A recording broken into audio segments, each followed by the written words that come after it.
E aí, pessoal, eu sou o Alexandre Batista e esse é o Costelinha, o podcast do Ultimato do Bacon. E hoje eu tô aqui com o Lucas Souza. Tudo bom, Lucas? E aí, Alexandre, tudo bem? Prazer estar aqui como sempre. Tudo tranquilo, cara. Do que a gente vai falar hoje? Hoje, cara, acho que a gente tem muitas dúvidas. A gente já vem debatendo, né, há um tempo. A gente já tem outros podcasts falando um pouquinho do mercado editorial, né? Acho que a gente que é colecionador, a gente quer sempre ver mais coisa na banca, a gente quer sempre aquele título especial o mais rápido possível na nossa mão e, de preferência, o mais barato possível, né, cara? Então, acho que hoje a gente vai falar um pouquinho do mercado editorial com quem entende, né? É isso aí, cara. Como é que funciona, né, esses bastidores de mercado editorial? Por que não dá para fazer agora algumas edições serem mais baratas? O que envolve toda essa produção? E para falar sobre isso com a gente está aqui com Thaís Ometo, que é proprietária da Le Chat Noir, que é uma editora baseada em São Paulo. E a Thaís trabalha hoje como publisher nessa editora, faz gestão e direção editorial. A Thaís já trabalhou em departamento de arte, já fez uma série de coisas, trabalhou com direitos autorais, com iconografia, enfim. Então, melhor do que eu ficar falando sobre ela, vamos pedir para ela se apresentar. Tudo bom, Thaís? Oi, o Alexandre já falou um pouquinho de mim. E é isso, né? Eu trabalho com o mercado editorial há mais de 20 anos, conheço bastante esses caminhos e esses meandros desde a entrada do original aí até a produção final da obra, né? Então ele me convidou para fazer essa conversa e é sempre bom falar de livro e falar de quadrinho e falar de tudo isso. Então manda ver, Ale, o que vocês querem saber aí de mim. Você pode explicar para a gente como é que funciona de uma maneira simplificada fazer um livro, fazer uma história em quadrinho, uma revista em quadrinho, fazer um livro? Qual é o processo, né, da captação do original até isso estar na mão do leitor? Você pode dar um preâmbulo aí meio simplificado para a galera? Bom, posso sim. Geralmente, né, começa com essa apreciação de um original, de uma ideia que o autor tem. Ele encaminha para as editoras, ou às vezes ele contrata um agente literário que leva esse livro para dentro das editoras. Esse livro, ele passa muitas vezes por mais de uma leitura, né? Você tem um publisher que vai ler esse livro, vai ver se ele está de acordo com o perfil da editora, com o que eles pretendem fazer. E aí é que começa o trabalho, né? A partir do momento que o original está aprovado, você tem uma gama enorme de profissionais envolvidos, né? Você tem um editor, que é alguém que vai trabalhar muito junto com o autor, ajudando a construir linearidade de texto, ver se tem algum furo nesse original, tentar adequar isso às necessidades daquela editora ou daquele mercado especificamente. Depois disso, você vai com esse original para a parte de arte, né? Se for um quadrinho, obviamente, geralmente o autor, ele também é o ilustrador dessa obra, né? Ou ele tem uma equipe que faz esse trabalho. E dentro da editora você tem a equipe de arte que vai orientando e conversando e vendo se aquele é o caminho mesmo, se aquela é o traço, se aquela é a colorização que vai ser feita. Se é um original simples, a equipe de arte é que vai desenvolver projeto gráfico, é que vai atrás de ilustrador, se o livro comportar ilustração, vai desenvolver capa. Aí você ainda tem processo de revisão, né? Você tem muitos processos de revisão ao longo do desenvolvimento dessa obra, até esse livro ficar, vamos dizer, com um arquivo pronto. E aí é que vai para a gráfica, e depois que vai para a gráfica, você tem toda uma equipe que vai divulgar essa obra, e depois da divulgação, distribuição, e aí sim o consumidor final, né? Mais ou menos, bem resumidamente, esse é o processo do livro dentro de uma editora. Depois do processo de captação, que você já tem os direitos da obra, normalmente quanto tempo leva para essa obra ser produzida e estar pronta para ir para as bancas ou para as livrarias? Depende muito, né? Depende muito do nível do original que ele chega. Mas uma média é de 6 meses, pelo menos 6 meses. Thaís, tem uma outra dúvida que a gente sempre tem, né? E acho que é uma dúvida minha e talvez de muitos colecionadores, que é com relação a correlação entre preço e tiragem, né? Eu vou elucidar um pouco mais a minha pergunta. Eventualmente, a gente vê obras que elas têm uma tiragem muito grande, com o mesmo preço, mesmo acabamento, de obras que têm uma tiragem infinitamente inferior. E aí eu queria entender o quanto que a tiragem influencia e quais são os custos que de uma maneira geral, estão na formação desse preço. Bom, vamos lá. Geralmente, quando a gente está fazendo uma obra, a gente divide quase o custo em 11 partes, tá? Quando a gente divide ele em 11 partes, 7 são só custos de produção, tá? 7 deles são só custos de produção. Então, essa diferença, esses 4 índices, eles entram às vezes com lucro, às vezes na parte de distribuição. Mas, geralmente, a grande diferença entre uma tiragem pequena e uma tiragem especial, que você fala é uma tiragem grande e você tem exatamente o mesmo valor, é uma coisa que a gente chama de coprint. Geralmente, nessas obras, você não está fazendo uma publicação só num país, você está fazendo uma publicação quase que mundial dessa obra, tá? Então, você tem a base, isso acontece muito em livro que a gente chama de coffee table book e em quadrinho, né? Você tem essa base de arte formada, e quando eu mando isso para a gráfica, a única coisa que eu vou trocar é o preto, é a chapa do preto, porque quando eu vou imprimir um livro, eu vou imprimir ele em 4 cores, sempre, né? Que são as 4 cores que vão compor todas as cores do livro. Então, o grande custo da impressão, na verdade, é a formação dessas chapas, tá? Quando você vai fazendo e você só substitui uma chapa trocando preço, eu baratei, eu torno o custo do livro muito menor, tá certo? Então eu consigo dar um acabamento, uma capa dura, um acabamento, uma lombada diferente, uma impressão especial ao longo da obra ou até mesmo um encarte. Quando eu faço essas impressões mais simples, vamos falar, eu vou fazer uma impressão só para o Brasil, eu faço uma tiragem menor, então esse custo da chapa é que ele vem diluído no valor final. Então, por isso que você tem quase o mesmo preço. A gente que compra quadrinhos, às vezes a gente olha uma revista de um personagem super famoso, de um outro que a gente sabe que, enfim, não tem a menor condição de ter os mesmos números, e o preço similar às vezes deixa a gente meio encucado, né? Então é legal você ouvir você falar disso. Alexandre, eu tenho 300 mil perguntas aqui, mas eu vou te dar a palavra aí, cara, senão eu vou monopolizar as perguntas. Não, eu quero complementar justamente essa pergunta a respeito do preço, porque assim, eu sei disso, né? Mas eu sei que muita gente não sabe. E o pessoal fala, mas e por que assim, dólar agora foi a 5 e tanto, e de repente as HQs da Panini que custavam 20, 25 reais, estão aí em 50 reais, quer dizer, o preço por página, que era centavos, está indo para R$1 a página quase. Por que tá tão atrelado o dólar?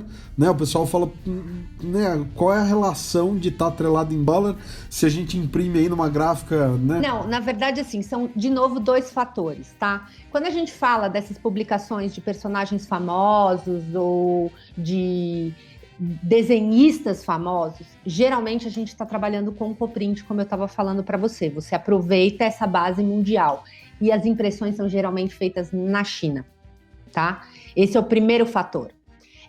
Com a alta do dólar, obviamente você já tem um aumento do valor indireto do custo página, né? Porque eu tenho que pagar direito autoral sobre isso também. Então, e todos esses valores são em dólar.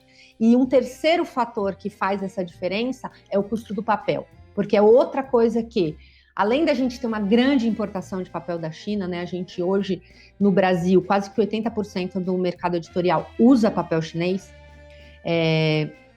Além disso, o preço do papel é em dólar. Então, é por isso que o custo aumenta tanto. Assim, dificilmente, diante de um momento como a gente está de crise mundial, a gente consegue manter o valor do nosso dinheiro correspondente ao valor do dinheiro estrangeiro, por conta disso.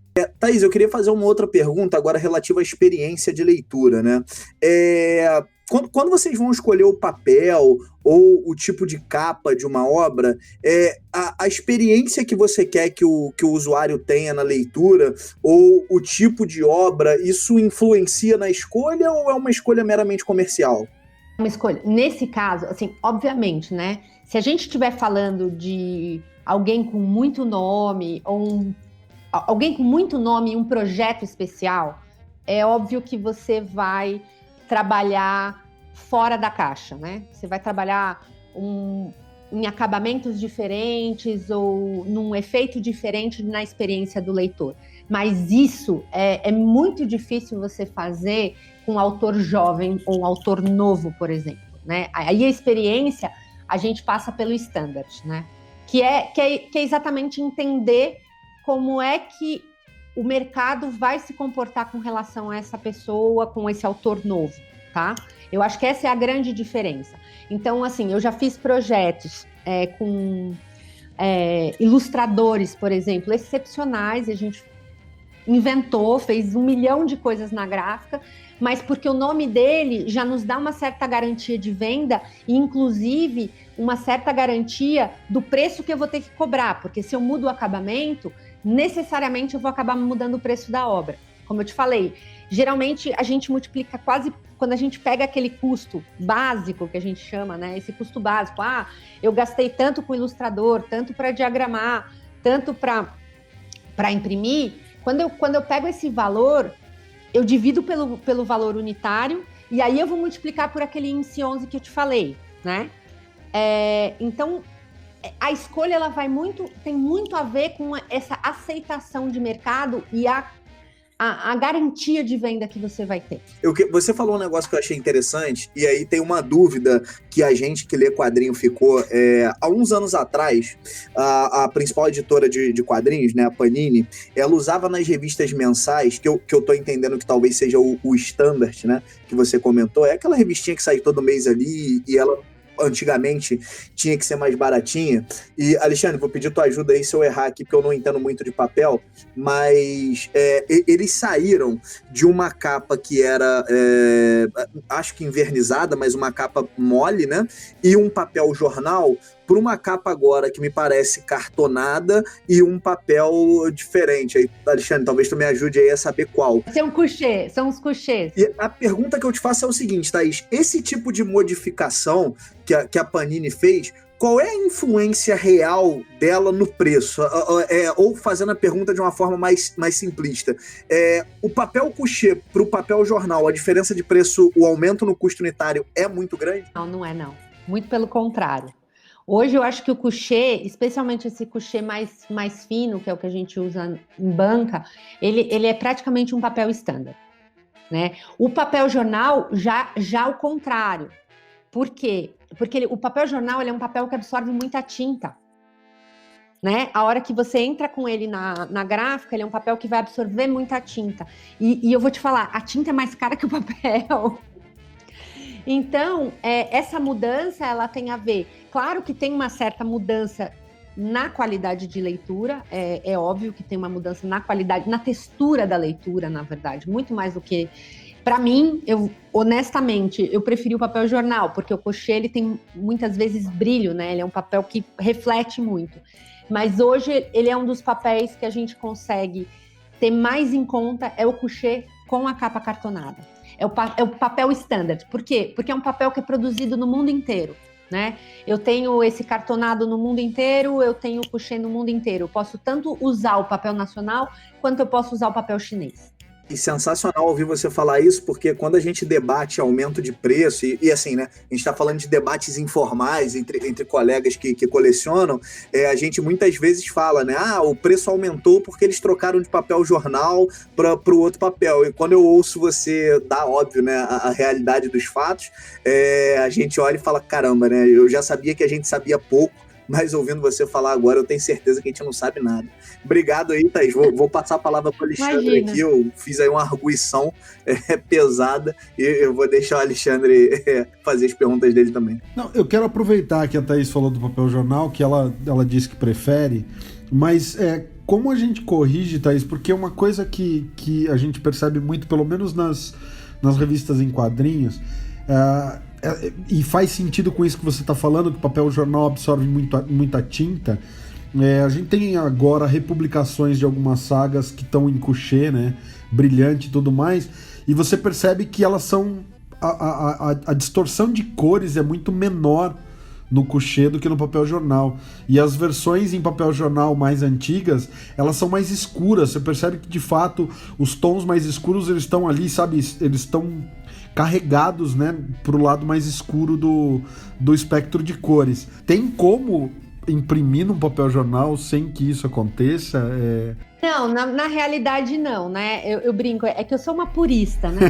Eu sou uma purista com relação a quadrinhos, por isso que eu falo, eu gosto do papel jornal. Eu gosto, essa experiência da textura, para mim, é algo que... da textura do papel, um negócio que sempre me move, assim, quando eu tô lendo um livro. Não, na realidade você não tem isso muito como acontecer no papel jornal. E na verdade não é tão um papel jornal, né? A gente usa, agora me fugiu o nome do papel, mas seria como se fosse um pólen hoje, só que ele tinha as fibras um pouco mais abertas. Não, então você não consegue fazer essa garantia de cor. Você até conseguiria, se você fizesse uma impressão mais artesanal, né? Quase que um trabalho de silkscreen, né, ou serigrafia. Você conseguiria chegar numa qualidade assim, num papel de alta porosidade, como o papel antigo que a gente estava falando. E outra coisa que você tem é a alvura, né, que a gente chama de alvura do papel. Então você tem, o coucher geralmente é um papel que de alta alvura, você tem alvura quase de 90% nele. Você consegue, às vezes, até um pouco mais que isso. Alguns papéis nacionais chegam a ser mais brancos que isso. E esses papéis com essa porosidade maior, né, que são papéis mais grossos, geralmente, eles tendem para o amarelo. Então, é por isso que você tem mais distorção de cor. Mas, assim, imagina um quadrinho todo no PB, impresso naquele papel offset, grosso, sabe? Com aquela textura... Eu sou fã. Uma aquarela, assim, do Frank, sabe? Eu sempre lembro da Electra, assim, o Electra, aquela aquarela num papel de alta porosidade, é um negócio que fica lindíssimo, assim. Mesmo a cor não sendo tão fiel ao que foi desenhado ou pintado, mesmo que ela não seja tão final. Porque eu acho que você tem essa diferença, né? Eu tenho esse original que é único, que ele é único. E a hora que eu vou botar isso na máquina e eu vou reproduzir, na verdade, eu tô fazendo uma outra coisa, é um facsímile, né? Tradução, né? É como se eu fosse fazer uma serigrafia e eu tenho a prova do autor, que é a primeira, que ele fala, é isso que eu quero. E eu vou fazer 100 tiragens que não vão ser aquela. Elas têm as suas imperfeições na produção. Uma coisa que a gente via, né, nos anos 80, quando a Abril lançava aqueles quadrinhos que eram menorzinhos e tal, a distorção de cores era ainda maior, a gente tinha até erro de registro ali, né? Para quem não sabe o que é o erro de registro, é quando a tinta parece que saiu de linha, o personagem tá desenhado de um lado, a tinta tá um pouquinho pro lado ali, e sai aquela coisa meio, né, uma falha de impressão e tudo mais. E quando a gente tinha, sei lá, uma edição como A Morte do Super-Homem, que eles faziam uma reserva de verniz no logo do Superman, e daí ficava aquela coisa brilhante na capa, né, a reserva de verniz é esse brilho que tem na capa, a gente achava aquilo fantástico, e hoje em dia qualquer edição encadernada da Panini, você olha o desenho, aonde estão os personagens, tem reserva de verniz, é brilhante, aonde tem, né, o fundo da imagem é fosco, e a gente tem recorte especial, por exemplo, a edição do Bottom, tem o furo onde é o logo, que era para ser o logo do comediante ali, do Smiley, com o pinguinho de sangue vermelho, enfim. Você acha que o Brasil evoluiu muito na área do parque industrial, do parque gráfico? Ou isso é só uma questão assim, não, o Brasil, a gente sempre teve recurso tecnológico e as editoras não usavam porque não se entendia o livro como hoje em dia se entende o livro como um livro-objeto, enfim. Eu acho que tem um pouco das duas coisas, né? Assim... Quando a gente vai falar, por exemplo, de quadrinho no Brasil, eu acho que é uma coisa que ele começa um crescente a partir da década de 80, né? E aí você realmente tem as pessoas que começam a se interessar por aquilo e começam não só se interessar e comprar quadrinho no Brasil, mas começam a comprar quadrinho fora e fazer esse comparativo. Mas a partir da década de 80, houve uma mudança significativa, eu acho que na cabeça das editoras com relação ao livro, né? O livro, ele é um objeto de desejo, né? O livro, o quadrinho, a leitura, ela pode ser um objeto de desejo, né? Então, com isso, esse é um ponto, né? Que há essa intenção do mercado em falar, olha, como foi a Kozak Naif, né? Até alguns poucos anos atrás, eu sempre choro por causa disso, sempre que eu lembro que ela acabou, eu choro. Que era isso, eles faziam um livro objeto de desejo, né? É um livro que não necessariamente eu vou ler, eu vou ter aquele livro, mesmo que eu tenha uma edição simples do lado depois para ler. Mas isso não só no Brasil, isso é mundo. A tecnologia de impressão evoluiu demais, assim, evoluiu demais. Antigamente, quando a gente falava em imprimir em rotativa, quem trabalhava nos departamentos de arte, quem estava nas direções de arte, entrava em surto psicótico, porque você sabia que você ia ter um resultado com muitas falhas, às vezes não só erro de registro, mas também corte fora da linha, montagem errada, né? E nesse ponto, o maquinário evoluiu muito, né? Então, assim, por exemplo, quando você fala em reserva de verniz, a reserva de verniz sai na capa pronta. Eu não faço a parte. Antigamente eu teria que tirar a capa, tirei a capa da linha de produção, põe em outra máquina para fazer uma reserva de verniz com uma outra chapa. Hoje, eu já tenho essas 5, 6, às vezes 10 chapas numa máquina rotativa que me libera tudo de uma vez. Sensacional, né? Eu fiz agora uma impressão de um livro infantil, 70 mil exemplares, para governo, né, para venda governamental, e eu fiquei impressionada com o resultado, porque a gente fez em rotativa, a gente usou papel standard, como eu falei, a gente trabalhou com couché, a gente trabalhou com cartão, tudo normal. E o resultado das cores, da impressão, de registro, assim, foi excepcional numa gráfica que não é das maiores, né? Assim, não tem um maquinário ainda mais evoluído. Então, o maquinário evoluiu demais, assim, demais. Em resposta ao mercado que começa a exigir essa questão do livro-objeto, né? Mesmo a gente tendo evoluído muito, e, pô, óbvio, você pega uma edição da Abril e da Panini agora, você percebe uma diferença de acabamento muito grande, mas quando a gente vai comparar o que sai aqui e o que sai nos Estados Unidos, a gente ainda percebe uma diferença de acabamento também muito grande. Então, por exemplo, tem edições que saíram aqui com verniz, e eu vejo lá fora umas técnicas que aqui ou são pouco comuns ou eu nunca vi. Teve uma revista em especial lá fora, vou falar aqui o nome para a galera que está ouvindo a gente, se alguém tiver poder olhar, que é a Noites de Trevas Metal, né, que lá fora saiu como Dark Knights Metal, que ela tinha na capa, nas letras dela, parecia parecia realmente um metal, aquele que normalmente fica no fundo do chão do ônibus, né? Hot stamping. Um negócio muito diferente, e lá fora eu tenho visto eles usarem muito capa lenticular também, que são coisas que a gente ainda não, enfim, ou não tem aqui, ou eu vi pouquíssimas vezes. Você acha que isso é uma questão de tecnologia ou mais cultural mesmo? Não, é preço.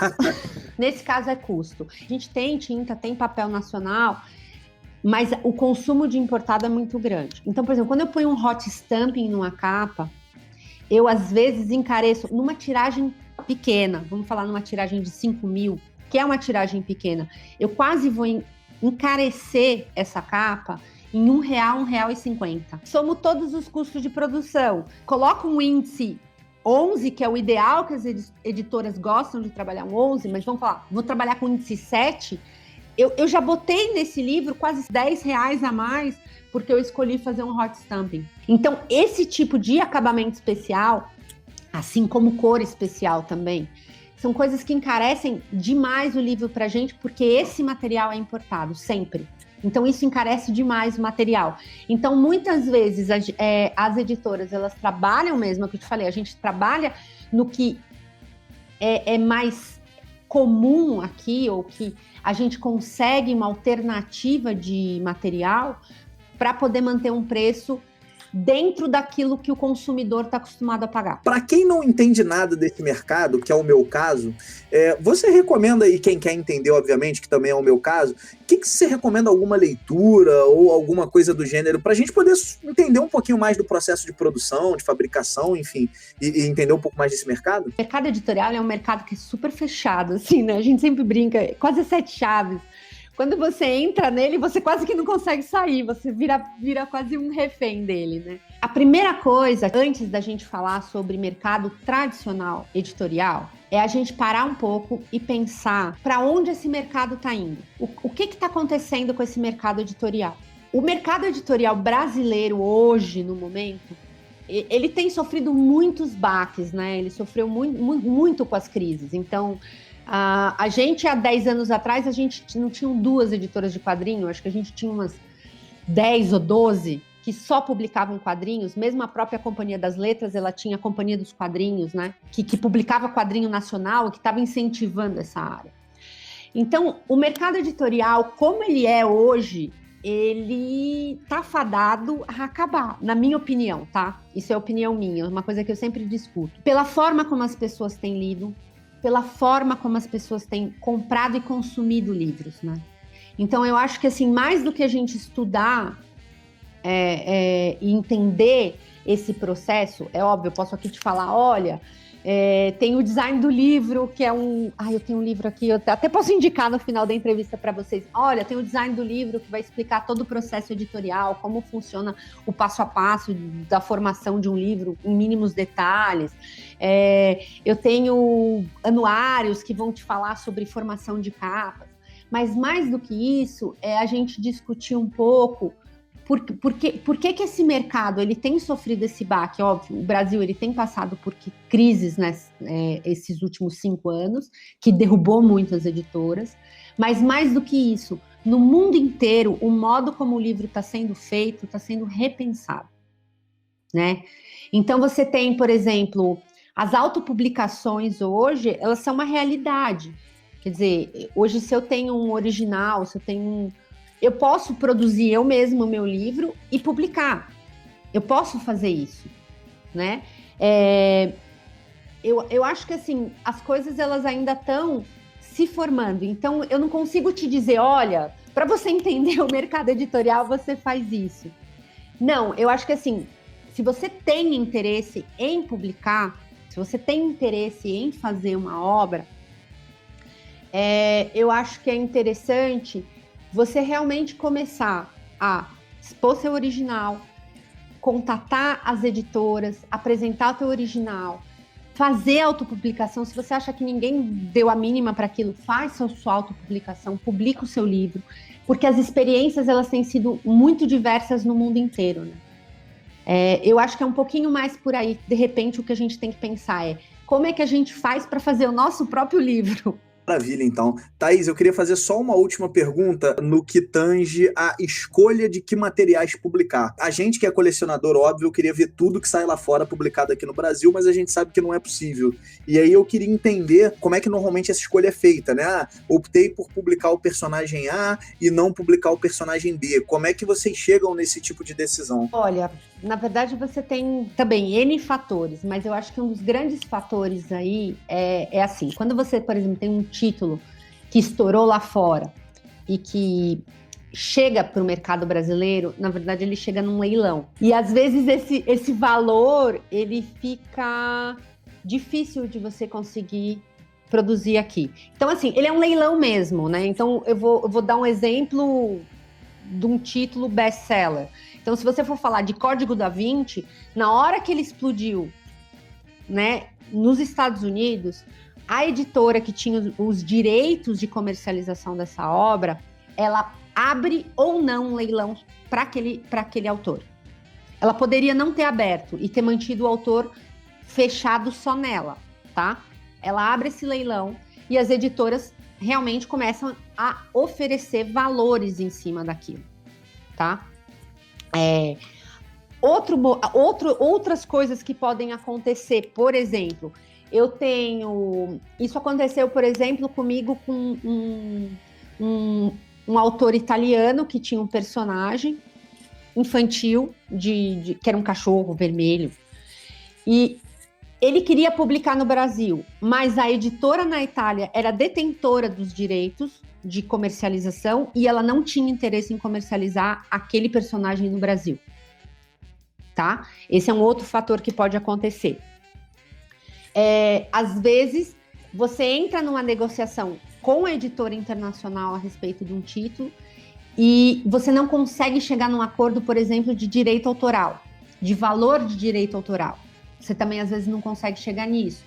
Por quê? Porque, por exemplo, o mercado brasileiro hoje paga, em termos de direito autoral, entre 6% e 10%, assim, nas melhores opções. E, às vezes, lá fora, as porcentagens podem ser maiores ou são diferentes, as negociações foram feitas de outra forma. Então, tem muito a ver com os contratos que são feitos fora. Thaís, você foi editora de arte da coleção Literatura Brasileira em Quadrinhos da Escala Educacional, né? Que foi uma coleção, elogiadíssima, foi aprovada no Programa Nacional da Biblioteca Escolar e tudo mais. Naquela coleção, você chamava autores que são autores nacionais, alguns estavam em ascensão, né? Começando carreira e outros já com alguma bagagem de quadrinhos no mercado nacional. E aí eu queria saber um pouquinho mais de como ou como foi essa negociação, porque a gente sabe que cada contrato, né, com o autor acontece de uma forma diferente, isso que você estava comentando a respeito de direitos autorais, né?